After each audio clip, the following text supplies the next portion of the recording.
जीव ने कभी भी जिस प्रकार से केले के छिलके को, केले के वृक्ष को निकालते जाओ तो छिलका निकलेगा, कुछ भी सार भाग नहीं निकलता। इसी प्रकार जन्म मृत्यु के घोर दुख के समय के सिवाय संसार में रहने पर कुछ भी नहीं निकलता।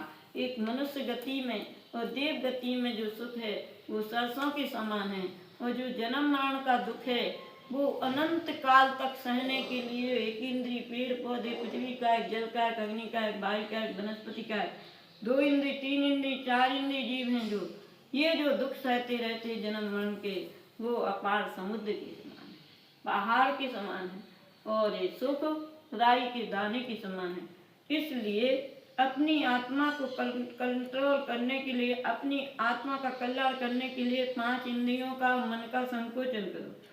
पंचेंद्रियों का निग्रह करके पंचेंद्रिय संकुचन करवे, और बाह्य अभ्यंतर तप करके कर्मों की निर्जरा करनी। 8 अंग संग सम्यक दर्शन धारण कर मृत्यु को बमो।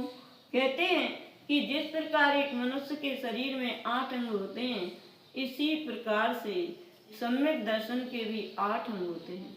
सम्यक दर्शन का निशंकित अंग, निकांक्षित अंग, निर्विचिकित्सा अंग, अमूढ़ दृष्टि अंग, और स्थितिकरण अंग, वास्तवकरण अंग और प्रभावना अंग। ये सम्यक दर्शन के अंग जब उत्कृष्टता से पहुंच जाते हैं व्यवहार में, तो उनको नियम से निश्चय सम्यक दर्शन, निश्चय सम्यक ज्ञान और निश्चय सम्यक चारित्र प्राप्त हो जाता है, और वे जीव शुक्ल ध्यान के बल से और निश्चय चारित्र के बल से मृत्यु का भवन कर लेते हैं। चारित्र को अंगीकार करो।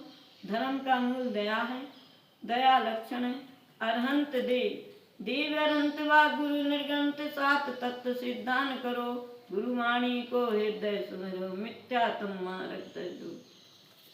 कुगुरु तथा कुदेव के पीछे मत लगो, जैन धर्म पालो। अष्टमूल गुणों का पालन कर 12 व्रत धारण कर लो।